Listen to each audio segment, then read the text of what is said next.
Carlos, welcome back. Can you tell me tomorrow when you're going onto the field at Minute Maid Park, what are the emotions going to be like, especially you playing so many postseason games here in Houston?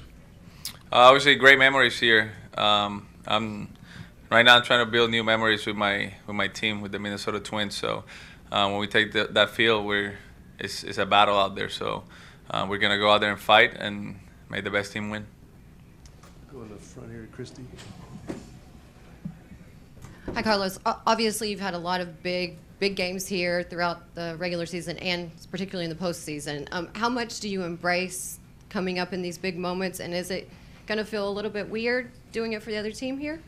I really enjoy it. Playoff baseball is the best type of baseball, obviously. And last year, not being able to play meaningful games in October, it didn't feel right. You know, I told my wife, I said, I never want to miss the playoffs ever again.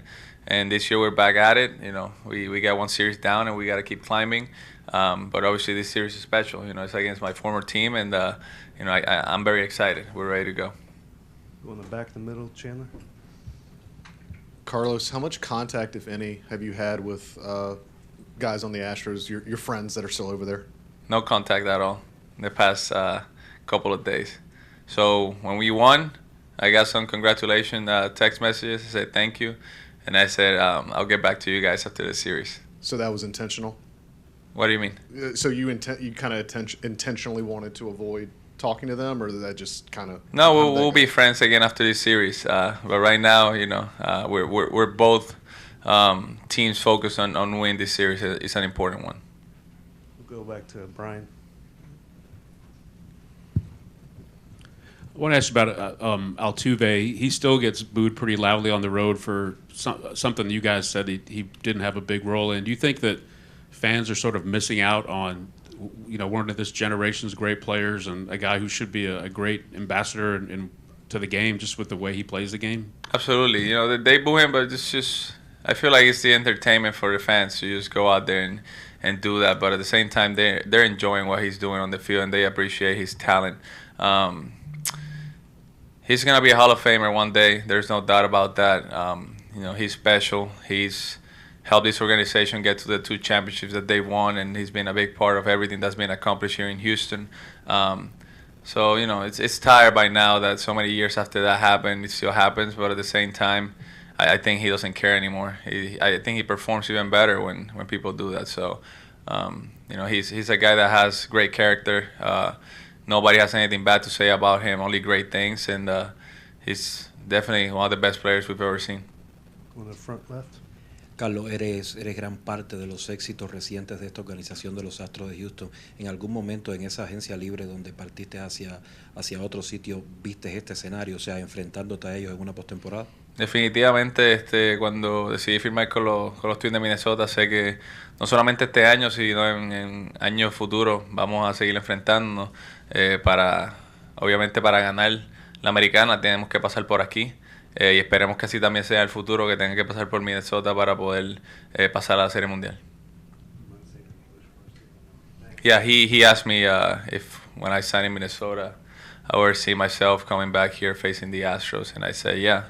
You know, when I signed with Minnesota, I knew that in order for us to get to a World Series, at some point we'll have to beat the Astros, and you know, we're here right now in this moment. It's a very big series, and I feel our team is ready to go. We got the talent to compete against anyone, and it's gonna be a good one. You guys are gonna have fun. Go in the front with Jesus. Bueno, pues reitero, bienvenido a casa. Siempre un gusto tenerte por aquí, las grandes memorias que construiste aquí que nunca se van a olvidar. Sí, cero contacto con tus ex cuates, pero con tus compañeros actuales, tú que conoces perfectamente bien a los Altuves, a Maldi, a Verlander, etcétera, etcétera, no les dices, por ejemplo, a tu compañero que se acaba de enterar hace 30 minutos que va a abrir este partido, oye, tírale por acá, hazle por acá, esto le molesta, qué sé yo, darle una ventaja, porque al final de cuentas conoces bien a tus ex compañeros. No, definitivamente sí me comunico con todos ellos y trato de darle toda la información que conozco sobre la organización. Y definitivamente ayuda, pero a la misma vez todos esos peloteros hacen ajustes y no hay solamente una forma de sacarlos de out porque ellos van a hacer el ajuste. Eso que Ajuste contra ajuste todo el tiempo. In English for us? I forgot that question. All right, we'll go to Adam in the second row here. Carlos, they could have re-signed you after 21. Is there any motivation for you in this series to show them that they should have? I don't hold on to the past. I keep moving forward in life, and I'm looking at the present moment right now, and the present moment is that I'm a Minnesota Twin. I couldn't be happier to be with this great organization, and I'm ready to represent them and go out there and win a championship for them. Go in the middle. Carlos, how much have you been able to swing the bat since Tuesday? How's the hand? The hand is great. No issues at all. I got lucky there. It was obviously 99. Hit me pretty good. X-rays were negative, so if they're negative, we're good to go. We'll go right behind you there.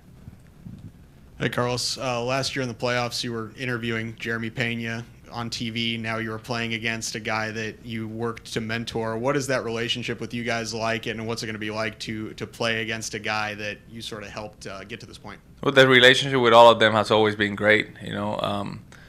He grew up through the organization just like I did, and I had Altuve, teach me the ropes, and then he had me, and he just gonna keep going on and on because that's the great coaches that they have in the minor league system. They're gonna keep developing great talent, and I'm hoping that one day he will do the same for another player that's coming up with a bright future. But right now, when we cross those lines, there's no relationship at all. There's just win or lose, and I want to make sure my team is on the winning side. Go in the second row on the left here. Carlos, 2 years ago, your first trip back, it was a celebration, a video, and a standing ovation. This year, some people were surprised that you heard some boos. I want to ask you what that felt like, and also, since it's playoff baseball, what do you expect the reaction to be this weekend? Well, to be honest, I didn't notice the boos at all. I guess I'm too locked in the game, or I guess I get booed on the road everywhere I go, so it doesn't feel any different. I guess I'm used to it by now. So, I didn't even notice. If you would have not mentioned it, I would have not known. But yeah, this series is gonna be a good one. I don't know what it's gonna be like tomorrow from the fans, but I told you already. My focus is on the game and winning those games. Go in the third row on the right. Carlos, you said this current Minnesota Twins team reminds you of the 2015 Astros. That was your first year in the playoffs, getting to be in that moment as well. What can you compare those two teams and like the young talent that the Minnesota Twins have right now? Yeah, so in 15 I made my debut with Lance and some of the other guys, and they were the veteran presence already of Altuve, guys like Marwin. Springer was there on his second year. And you can compare those guys to Royce Lewis. You can compare to Matt Wallner, Eddie Julian, who's an on-base machine. And those young guys are coming up and are having success right away to help the veterans complement the team and get to where we want to be. And the reason why I say that is because in 15, nobody gave us a chance, right? And we got to the playoffs. We had a great wildcard game, and then we went on and had a great series against the team that won the championship. And from then on, everybody started believing that we belong. And I feel like now that we've already, kicked that monkey off our back of never winning a playoff game in Minnesota, yada, yada, we win a game, we win a series. Now everybody in the clubhouse starts believing, the fans start believing, the coaching staff starts believing, and now we have something special we're building, and we're trying to build on that and move forward from then. I feel like the young players are going to be here for a long time. I got 5 more years at least here. Buxton, Royce, all these guys are going to be here for a while, so we can build really something special.